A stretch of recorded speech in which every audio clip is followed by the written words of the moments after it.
Hey guys, what's going on? It's Adam the Science Tutor, and I'm here today to talk to you guys about the Krebs Cycle, which is a pretty difficult concept.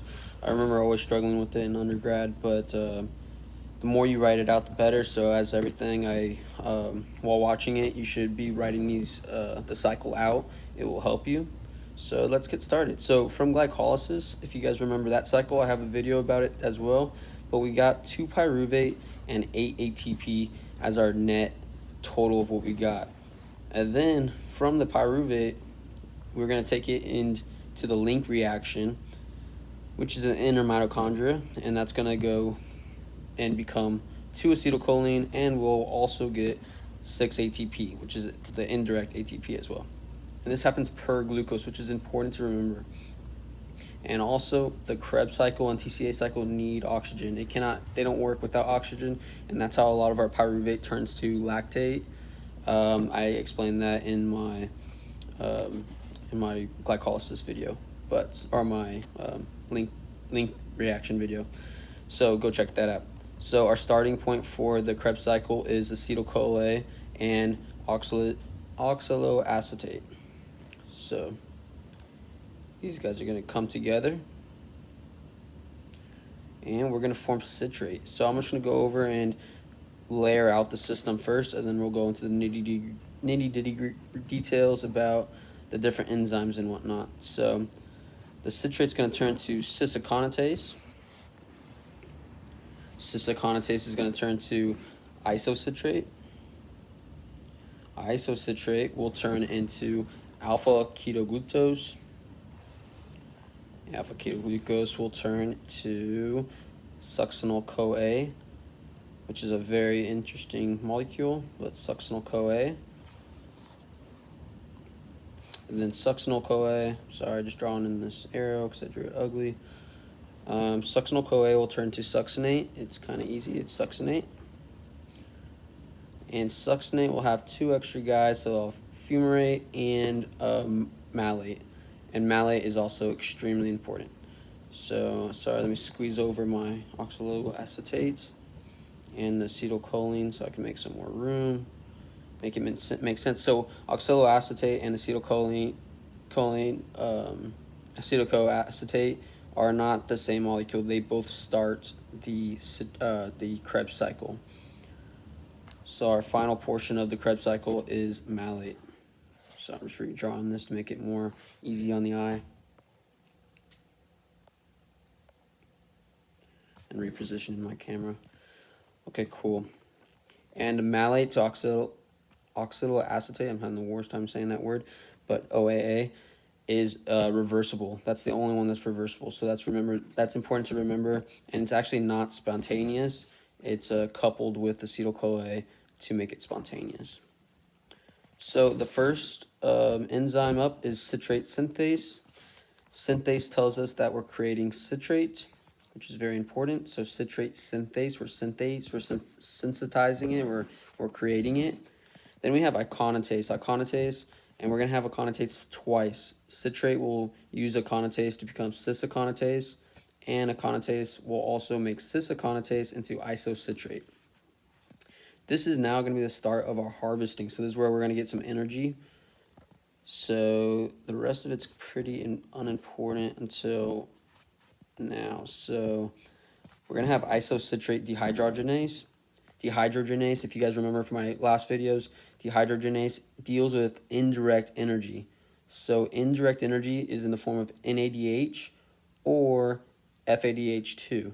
So on this time, it's going to be NAD plus turned to NADH as our first source of indirect energy. Now we're going to have the alpha ketoglucose dehydrogenase. And once again, dehydrogenase. So we're going to deal with indirect energy. That's going to be our second indirect energy source. This one's a very interesting one. So the enzyme here is going to be called Succinyl Coa Synthase. It was called this, and I know what you're thinking, Succinyl Coa Synthase, so shouldn't that have been where the alpha ketoglutinase dehydrogenase is, because it's creating Succinyl Coa? Well, no, the scientist made a mistake. Whoever first found it thought that succinate went to and created Succinyl Coa, but later on we made the discovery that that wasn't the case, that we create Succinyl Coa first and it becomes succinate. So Succinyl Coa Synthase, and we're going to get a GDP and turn to GTP. So, and so yeah, so I don't know why they don't go back and fix this and call it, instead of synthase, call it kinase, because that would be more of a kinase's job. So succinase to fumarate, we'll have Succinate Dehydrogenase. This one makes sense. So succinate is going to get dehydrogenated, and we're going to get something a little different here. We're going to get our, see I made a mistake there. We're going to get our FADH and make an FADH2, which is another indirect energy source. Move my face around. So yeah, and then we're going to have fumarase, which is going to form malate. Fumarase doesn't give us really anything, so that's okay. And then we're going to have malate dehydrogenase, another, it's going to be another indirect energy source, which is good because it gives us NADH, which breaks down to 3 ATPs, as you guys should know. So cool. Let me see if I can minimize. Okay, minimize my face. Okay, cool. So that is what it is. Okay, so now we're going to go, trying to figure out what I was trying to draw here.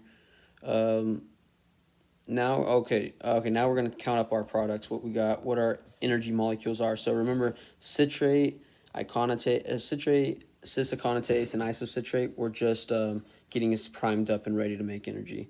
But so far we have an NADH, FADH2, GDP, and 2 other NADHs as our energy.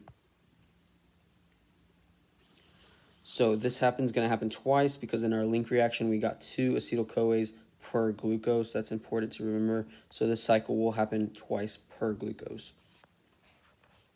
Now, what else do we got? So now we're going to count our stuff up. And I'm going to give you guys a little key. So NADH equals 3 ATP. FADH2, look at the H2. That will signal to you guys that it's 2 ATP. It's not 3 ATP. So it's an indirect energy source for 2 ATPs. So we're going to now divvy it up and get our net, what we just netted from the entire cycle. So we're going to have 1, 2, 3 NADHs, and we're going to have 1 FADH2, and we're going to have 1 GTP. GTP, don't worry about that. It's another form of energy. It's used interchangeably with ATP. We at least in the form of energy, we use dinucleotide transferase, which is an enzyme you guys probably don't need to know, but dinucleotide transferase makes GTP into ATP pretty much. So, but it's the same in the form of energy. So we'll add that up with the rest of them. So these numbers here I'm putting here, so 3 NADHs times 3 because it's worth 3 ATP per NADH, and times 2 because it happens twice in the cycle. FADH2 will be the same way. It happens twice and it's worth 2 ATP. And then 1 GTP twice would be 2 GTP. So look at all that ATP. We're going to add that up to a total, and we were going to get 24 ATP from the Krebs cycle. So very cool. So that's a lot of energy. That's a lot more than glycolysis, and that's a lot of ATP for 1 glucose. So think of how much glucose our body has, but how much ATP we use in a day as well. So we've got 24 ATP per glucose. So now how much do we get with glycolysis and our linkage reaction? Well, let's go see. Excuse me. So we're going to take that up here, and we're going to add it to our other totals. So from other videos, we found that we got 8 ATP from glycolysis and 6 ATP from our link reaction. So our total for 1 glucose molecule will be 38 ATP, which is ridiculous. I mean, that's awesome, really. So, I mean, it's quite a bit.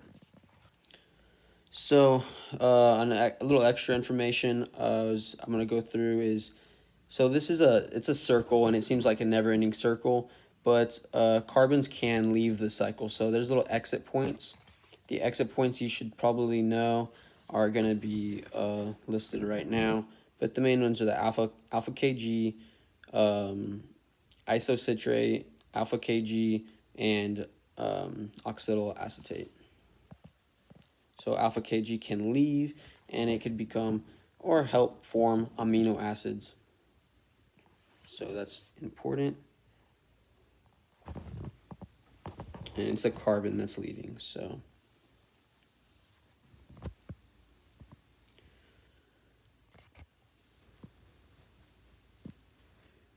And both isocitrate dehydrogenase and alpha ketoglucose dehydrogenase are both, what are they? They're reaction limiting, what are they called? Can't remember. I'm getting dead brain. I can't remember. It's a limiting enzyme though. I forget the exact word. I'm sorry. So yeah. So succinyl Coa can leave and help form porphyrin rings, and then oxidal acetate can help form amino acids. So thank you guys very much for tuning in. Please subscribe. Check out other videos. I have a video on glycolysis and on the link reaction. So see y'all next time. Thank you.